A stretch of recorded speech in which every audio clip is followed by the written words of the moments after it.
E aí pessoas em YouTube, eu sou o Mestre Tuga, sejam bem-vindos a mais um vídeo do canal e a um vlog de um Tuga. Bem pessoal, neste vídeo tenho algumas coisas para falar para vocês, por isso espero que gostem. Tenho alguns assuntos e curiosidades, por isso aqui atentos até o final e bora começar. Bem, primeiramente vou começar por falar de aparelhos e vou-vos falar de Olufone Armor 30 Pro 5G. Bem, toda a gente sabe que a Olufone faz smartphones resistentes, mas este tipo de smartphone que eu vou falar para vocês eu não esperava que fosse sair. Saiu este ano, eu nem sabia que tinha saído este ano, e fiquei tipo parvo. Por isso, vamos lá. Para além de ser um smartphone de tela IPS 6869, que é resistente a quedas, água, etc., e é feito para ser resistente, as características dele são como fosse para aqueles que gostam de jogar jogos. Tem uma tela de 120 Hz, proteção Corning Gorilla Glass 5, que já é ótimo. Tem 32 GB de RAM, mas calma, eu vou-vos contar como funciona isto dos 32 GB de RAM. Na realidade são 16 GB de RAM, mas devido à virtualização junto com o espaço que vocês têm no vosso dispositivo, faz os 32, que é 16 mais 16. E claro, tem 512 GB de armazenamento. O seu processador é o MediaTek Dimensity 7300X. Sim, é um MediaTek que já é dedicado a gamers. O 7300X já é melhor MediaTek do que o Dimensity que eu tenho aqui no meu smartphone atualmente. Um, para além disso, tem uma câmera de 32 megapixels já frontal e ele consegue na tela ter aquela capacidade de 2K ou para ver vídeos a 4K, que já não é assim uma coisa tão má. E o carregamento dele é com Type-C, tem entrada de dois cartões micro, dois cartões de, neste caso, chips, e cartão micro SD para expandirem a memória interna, mas com a sua capacidade não vai ser preciso. O mais interessante de tudo é na parte traseira. A parte traseira do smartphone tem 4 câmaras, tanto tem a wide, a ultra wide, a normal. Bem, e digamos que tem 50 megapixels, principalmente, uma depois tem aquelas menorzinhas, mas em Night Vision, modo noturno, ele tira a 60 megapixels. Incrível. Ele tem lanterna e no meio das 4 câmaras ele tem uma coluna. E essa coluna tem LED. Vocês quando põem para ouvir música, aquilo acompanha com LEDs. E não é tudo. Na parte traseira do smartphone vem uma tela de 3.4 ou 3.3 polegadas. Sim, vocês têm uma tela secundária atrás do smartphone. Vocês ficam a usar como se tivessem dois smartphones, mas na realidade têm um smartphone. E eu achei totalmente engraçado de ter a tela principal maiorzinha e do nada vocês viram o smartphone e tem uma tela lá atrás para controlar o vosso dispositivo.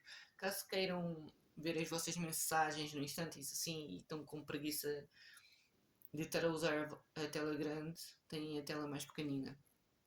E se vocês não tiverem atenção, a própria tela consegue mostrar o que é que vocês estão a fazer. Então, se tiverem a usar esse smartphone, tenham cuidado.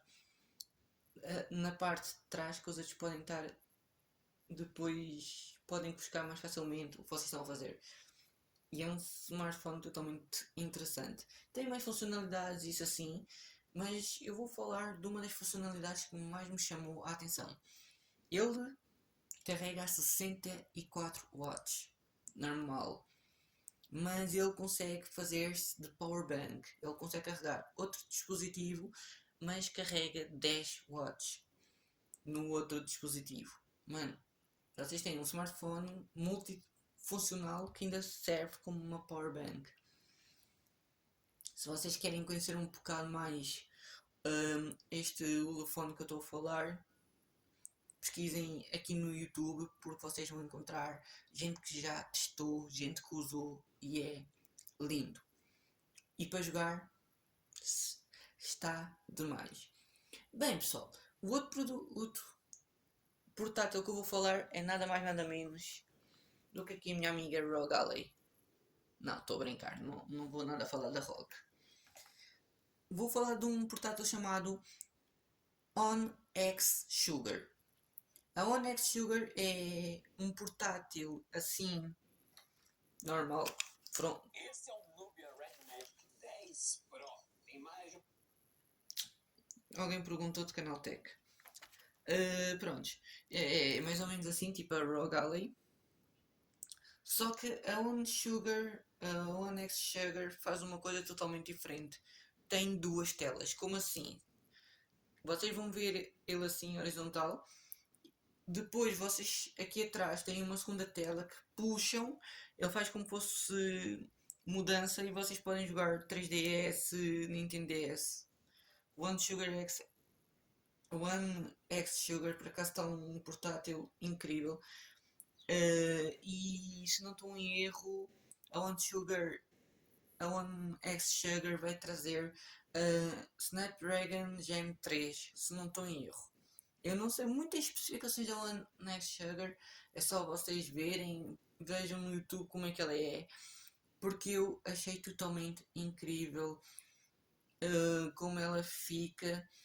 E em relação à tela secundária também achei interessante, processador bom, e aquilo veio para rivalizar contra a Nintendo mesmo de propósito. E da maneira como é aquele portátil, vai ser giro para emular e vai ser giro se for para sair emulador do Nintendo Switch 2. Acreditem em mim que a partir de agora os portáteis vão começar a seguir novos rumos.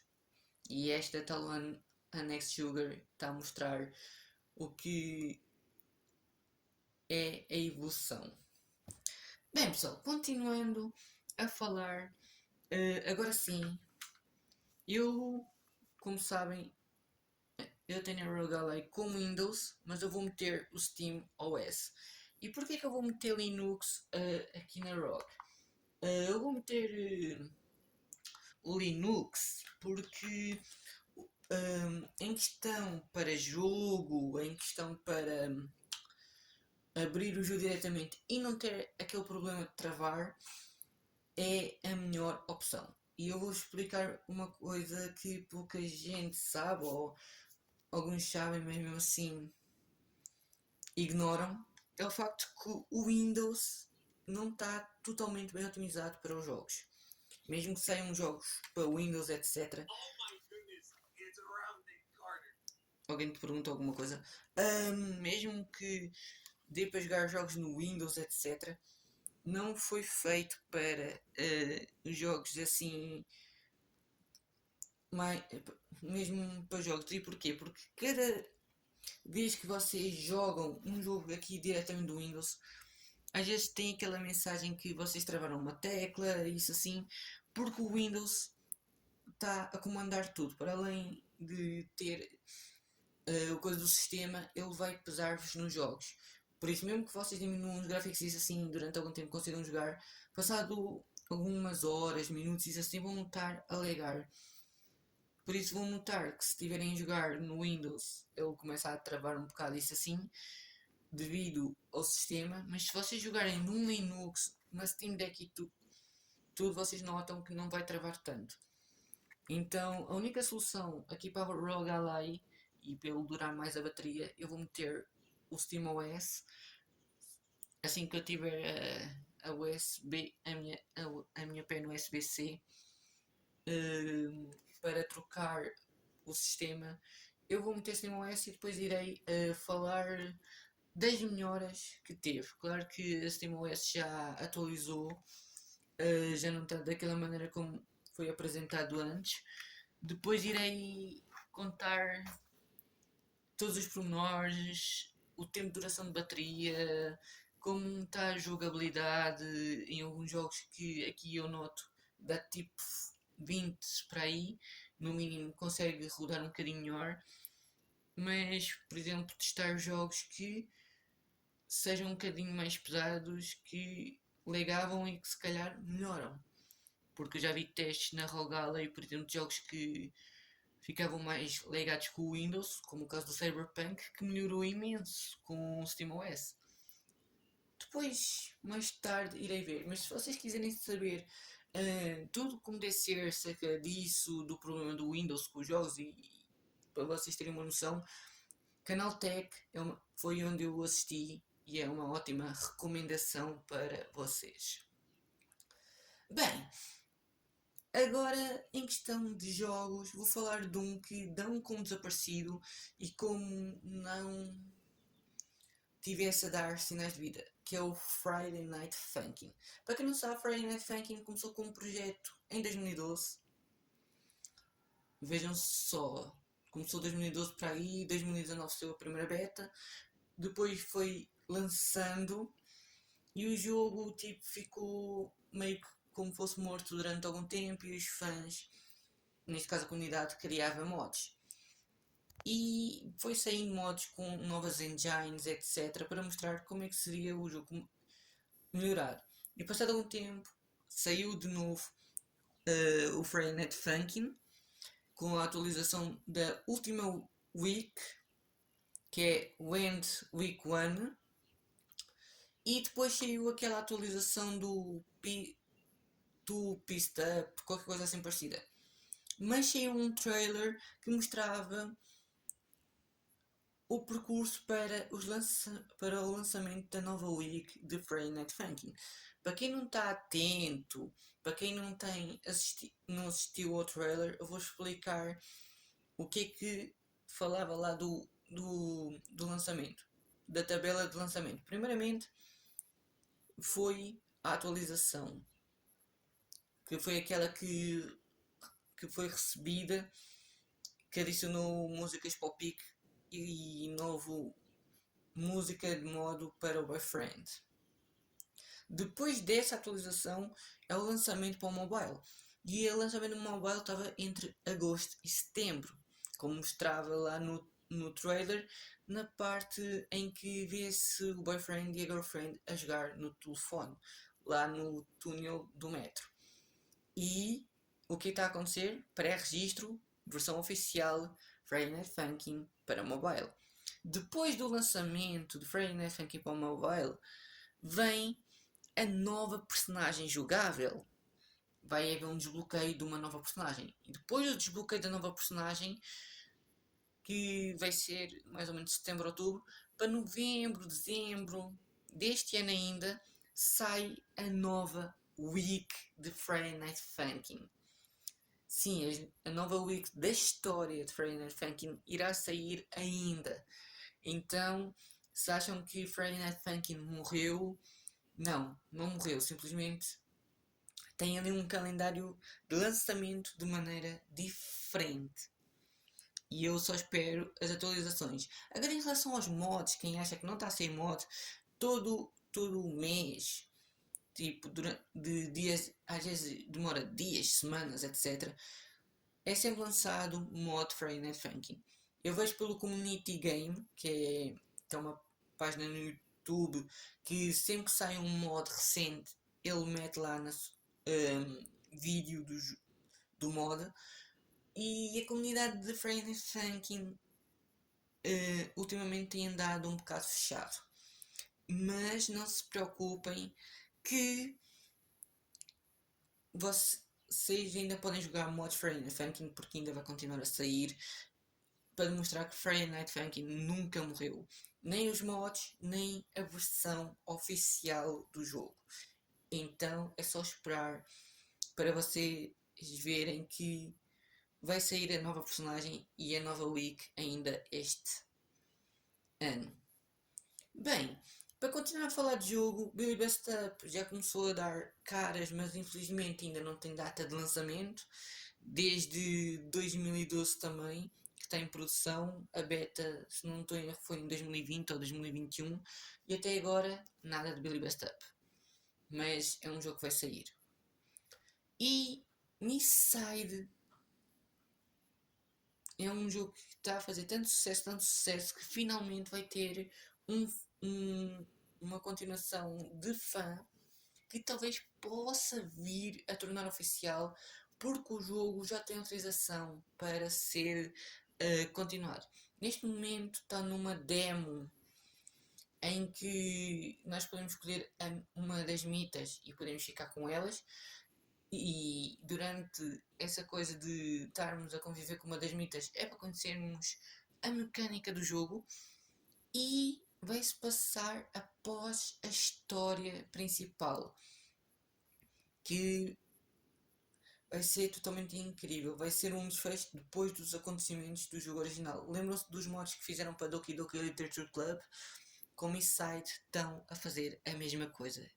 E eu espero muito que Misside Zero seja um fangame que tenha assim uma coisa de sucesso, algo que os criadores do jogo oficial gostem e que, se gostarem, adicionarem ao jogo principal, já que os criadores originais de Misside estão a abraçar muito o que a comunidade faz acerca de Misside. Então, se aquele jogo que virou fangame ganhar assim reconhecimento, talvez os criadores metam como fosse uma DLC extra para Misside quando sair o jogo. Nunca se sabe. É só esperar para ver o que vai acontecendo durante este tempo de atualizações. Bem, agora em questão de emuladores, eu quero ver se testo o Shade PS4, porque pouco parece o Shade PS4 já consegue arrancar os jogos de PS4. Eu não sei quais jogos é que arranca, por isso eu vou ter que ver, por isso vou ter que instalar o Shade PS4 mais o firmware para dar uma vista de olhos. Talvez corra aquele jogo do Avatar A Lenda de Korra, que é um jogo de PS4 que não está conhecido. Quase ninguém jogou Lenda de Korra e pouca gente sabia que o jogo tinha saído. Até eu nem sabia, nem sequer eu sabia que existia Avatar Lenda de Korra em jogo para PS4. É só agora dar uma vista de olhos quais é que corre, qual é que não corre, para ver se o Shape PS4 já vale ou não a pena jogar jogos 3D. Em alguns PCs se calhar vai correr melhor e talvez eu tenha sorte na ROG de correr algum. É só questão de testar. Em relação ao emulador PS3, ainda não consegui abrir no meu Mediatek, apesar que há gente que usa Mediatek e conseguiu abrir. Hei de descobrir qual foi o motivo e depois irei trazer para vocês e irei continuar a tentar fazer alguns testes. Bem, vamos à parte das curiosidades para terminar este vídeo. Primeiramente, uma curiosidade sobre mim, que é muito engraçada, é o seguinte: eu gosto de dark romance, mas não só dark romance, dark stories. Stories são aquelas histórias que envolvem cultismo, canibalismo, etc. Esses assuntos assim pesados. E não me julguem, não me culpem, porque desde que eu comecei a jogar um jogo que supostamente deu polémica, que é The Coffin, Andy and Lale, que é dos dois irmãos, simplesmente aquilo tem posto assim meio na dúvida, mas como já estou habituado a jogos que contenham essas coisas, porque Doki Doki também é um jogo que parece fofinho e é forte. Há muitos jogos que parecem começar bem, de repente já mostra uma coisa totalmente diferente à base de terror, etc. Mas no caso de Coffin and the Lale é totalmente diferente, porque envolve cultismo, incestos, desconfianças, envolve muita coisa e muito tema pesado. E simplesmente também tem partes em que o protagonista fica a refletir sobre as escolhas. Por isso é que o jogo é meio que pesado. Eu depois de jogar isso eu acho que vou-me tratar um bocado porque houve momentos que eu fiquei quase a querer vomitar, mas pronto. E quem jogou e foi até o final do capítulo 3 sabe praticamente do que estou a falar. O jogo nem está completo, já tem mods e é mais bizarro do que a história principal, então não há nada que possa fazer. Aquilo é um pixel art visual novel, então chama-me a atenção também por esse facto e pelo facto que está representado algo que ainda existe e que as pessoas tipo ficam no género, deve ser cancelado, não sei o quê, mas se for num jogo de terror ou isso assim, já ninguém diz nada. Enfim, fora isso, eu acho que depois de jogá-lo, eu acho que vou tentar me tratar um bocado porque vocês não imaginam a minha sanidade a descer por causa desse jogo.